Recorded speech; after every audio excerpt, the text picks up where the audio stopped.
हम सुरंग ज़्यादा नज़र आ रहे हैं, क्या मानते हैं?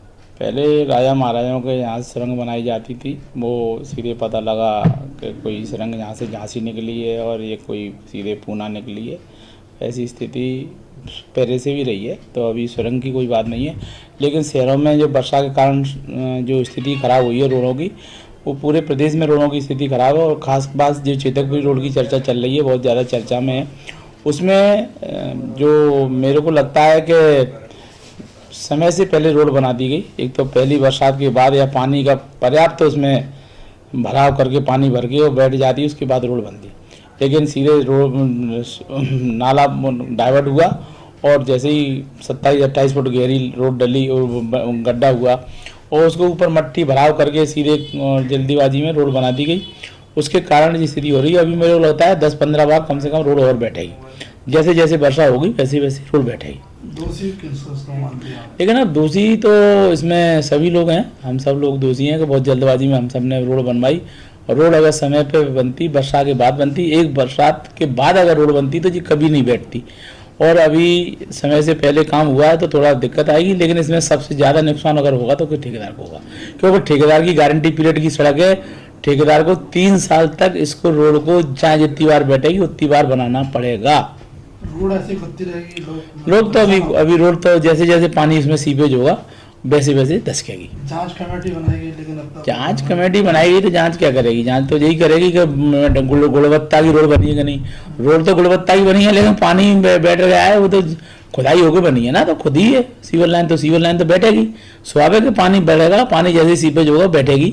और लेकिन इसमें ठेकेदार तो बहुत बुरी तरह मारा जाएगा, क्योंकि ठेकेदार की गारंटी में 3 साल तक ये रोड बैठेगी और 3 साल तक उसको बनाना पड़ेगी। प्रभारी मंत्री खुद इसको लेकर बैठा, प्रभारी मंत्री की इसमें बहुत बड़ी भूमिका है बैठाने में रोड, क्योंकि प्रभारी मंत्री ने जल्दबाजी में रोड बनवाई, जबरदस्ती रोड बनवाई।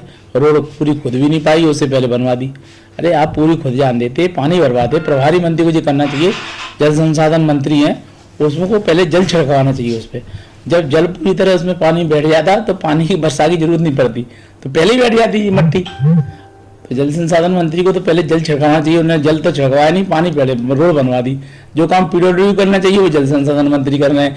जो जल संसाधन का काम है वो कर नहीं रहे। क्या मानते हैं जिसका जो काम है वो अपना काम? हाँ, वो काम अपना काम नहीं कर रहे। कहा कि पानी इसमें पर्याप्त नहीं मिला, इसको रोड को पानी पर्याप्त मिल जाता है, बैठ जाती मट्टी पहले, तो वो फिर अब नहीं बैठती। तो अब पानी उसको वर्षा का मिल रहा है, कुदरत का पानी मिल रहा है, कुदरत की वजह से रोड बैठेगी। और जो स्वाभाविक है बैठना चाहिए, तभी सही वो आएगा। और आने वाले समय में मैं मंत्री जी से कहूँगा कि जब कोई भी रोड गहरी खुदती है, जैसे पारस बिहार झांसी रोड थाने पे सीवर लाइन डाली जा रही है, वो सीवर लाइन अभी 10-10 फुट बैठ रही है मट्टी, बैठनी चाहिए, तो उसमें मट्टी डल रही है। लेकिन अगर उसको रोड बनवा देते तो वहाँ भी यही हालत होती। तो उसमें एक वर्षा के बाद रोड बनेगी, इसलिए वहाँ कोई दिक्कत नहीं आएगी। या जो सिंधिया स्कूल वाली जो अंदर है बसंत विहार वाली, वो एक बरसात खा चुकी है। कहाँ से? बसंत विहार से लेके और प्रेम मोटर तक, वहाँ देखना आप रोड कहीं नहीं बैठेगी। और रोड बैठेगी प्रेम मोटर से लेके और नर्सरी तक, यहाँ कई बार रोड अभी बैठेगी। किसी व्यक्ति विशेष को लाभ पहुंचाने चक्कर में ये सब किया है? नहीं, वो तो जनता को क्या है, हमारे आप जैसे थोड़े मीडिया के जो हमारे जागरूक हैं ग्वालियर के, उन्होंने कहा कि धूल उड़ रही है, मट्टी उड़ रही है, धुआं हो रहा है, रहवासी परेशान हो रहे हैं। तो क्या प्रशासन थोड़ा दबाव में आ गया, तो जल्दी में रोड बन गई। तो जल्दबाजी में रोड बनने से थोड़ा नुकसान हो गया। कोई भी काम जल्दबाजी में होता है तो नुकसानदायक ही होता है, तो इसलिए थोड़ा सोच विचार के ही करना चाहिए। जब मैं कोई जल्दबाजी में अपने शब्द बोलूँगा तो हो सकता है गलत निकल जाए। तो ऐसे ही कहा है, जल्दबाजी में रोड बनेगी, चाहे जल्दबाजी में कोई भी काम हो तो थोड़ा बहुत नुकसान तो होना ही है। दूसरा हो रही एकदम सुरंग ज़्यादा नजर आ रही है, क्या मानते हैं इसके पीछे? देखिए, इन सारे कामों की जिम्मेदारी किसकी है? नगर निगम की। हमारे प्रदेश की सरकार हर नगर निगम को अपना खुद के करों से इकट्ठा करते हैं पैसा, और शासन की जो स्कीमों में पैसा आता है वो आता है। रोड बनाने का काम नगर निगम का, शहर की स्वच्छता का काम नगर निगम का, शहर की स्ट्रीट लाइट जल रही है बंद है उसका काम नगर निगम का, सीवर लाइन चौक है या बंद है उसकी जिम्मेदारी नगर निगम की। और मैं ये महसूस कर रहा हूं कि आम जनता की परेशानी है। इसके लिए अगर नगर निगम अक्षम है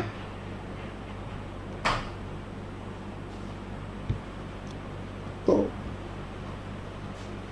उनको नैतिकता के आधार पर सत्ता में रहने का नगर निगम में अधिकार नहीं है। किसको जिम्मेदार मानते हैं? नगर निगम किसकी है? कांग्रेस की। सरकार किसकी है? नगर निगम में कांग्रेस की। सरकार की जिम्मेदारी नहीं है। सरकार की जिम्मेदारी, एजेंसी कौन है? नगर निगम। कार्रवाई सीधे अगर नगर निगम में हस्तक्षेप करेंगे तो कहेंगे साहब नगर निगम के काम में हस्तक्षेप कर रही है सरकार। कांग्रेस तो कह रही है कि लेकिन कहीं ना कहीं जो शहर है कभी अटल जी और राजमाता के नाम से मेरा कहना है कि पहले हमारा कहना है कि जिसके लिए जिम्मेदार हैं उन लोगों को पहले जिम्मेदारी स्वीकार करनी चाहिए, सार्वजनिक रूप से माफी मांगनी चाहिए। आप ये नहीं मानते कि अटल जी और राजमाता के नाम से शहर जाना जाता है? शहर जाना जाता है तो उसको हम लोग तो करेंगे, पर जो लोग जिम्मेदार हैं उनका भी चेहरा बेनकाब होना चाहिए।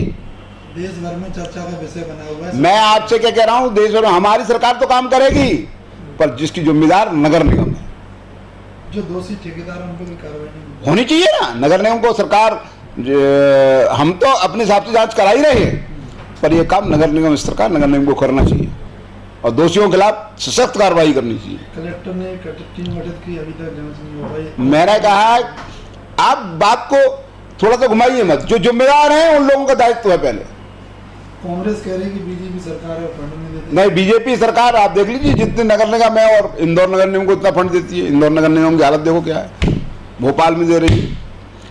नगर निगम ग्वालियर में ये दिक्कत क्यों आ रही है?